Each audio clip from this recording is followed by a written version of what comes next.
Hey everyone, how's it going? Delrith here, bringing you another rapid fire review, this time for the remake of the PlayStation game MediEvil. MediEvil was originally, way back when, developed and made by Guerrilla Cambridge, but the remake has been a collaboration effort of multiple teams. And for anyone who isn't aware of exactly how old MediEvil is, it was released for the PlayStation 1 back in 1998, and for most of us, at least around the age of 30, we were first exposed to it on a PlayStation demo disc.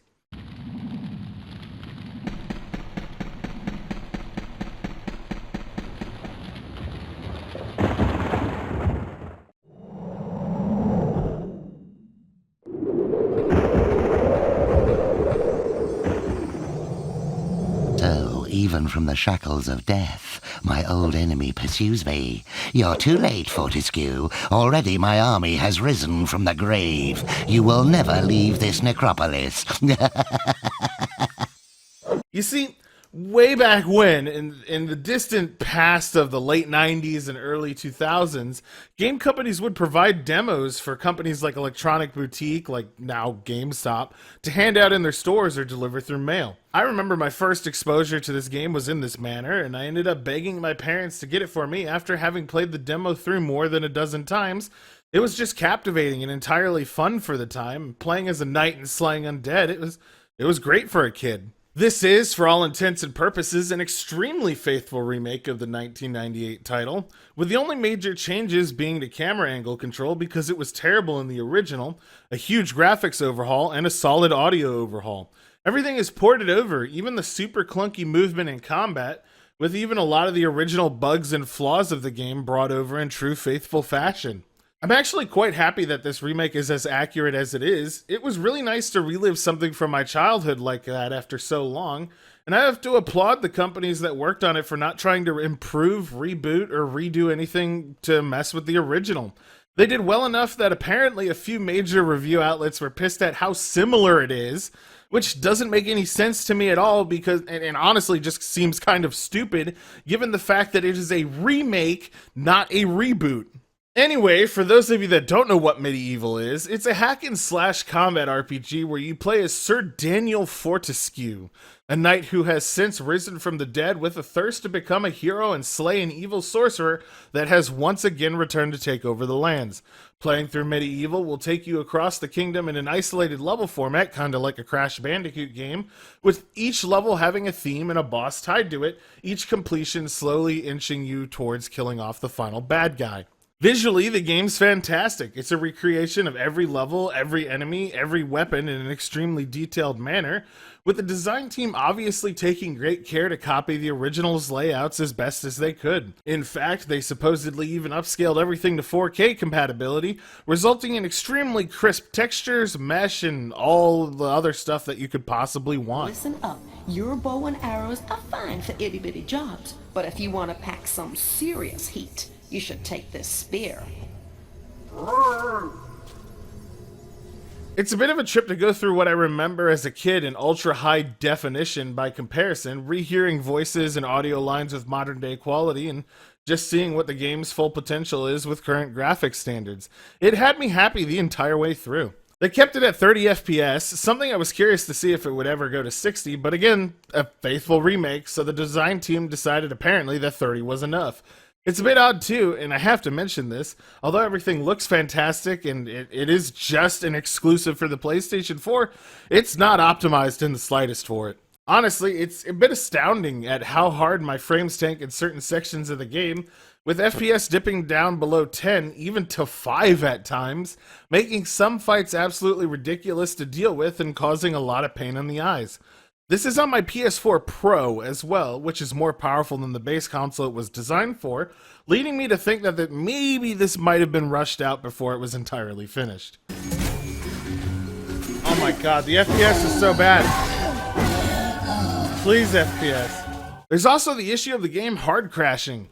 Like, completely breaking and needing you to completely restart your system or the game itself, a problem that has happened to me a good number of times while playing, not only when starting a level for the first time, but also during just general gameplay. This is further frustrating by the fact that MediEvil does not have a modern checkpoint system, meaning that regardless of how far into the game you are, or well, a level in particular, and some of the levels are an hour long, you have to completely start over from the beginning when you die and restart, or restart from a crash. The game hard crashed. Probably report the problem. I feel like that's good.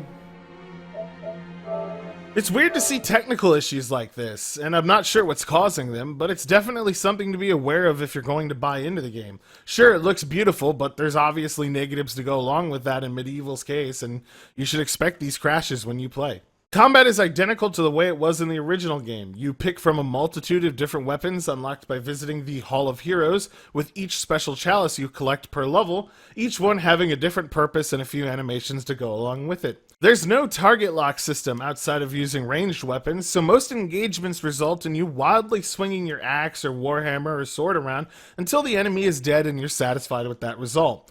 If there's any major fix that I'm happy for, is that they went and took the initiative to actually change the camera angles, as it was much easier to control in this one than it was in the original one. And that makes combat a good amount less frustrating than it was in the 1998 version. You do have a shield, which is nice, with various shields having different tiers of defense, allowing you to soak more damage before they break, and it's something that MediEvil encourages you to use liberally, as you're going to get hit quite often with how the combat flows. I think maybe you should take my shield, yeah? It is magic, Herr Fortescue.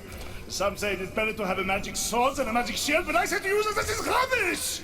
Dying isn't too much of a problem, though, as there's an extremely generous amount of health bars, with health vials being strewn around and located around levels to replenish your gauges, especially before bosses.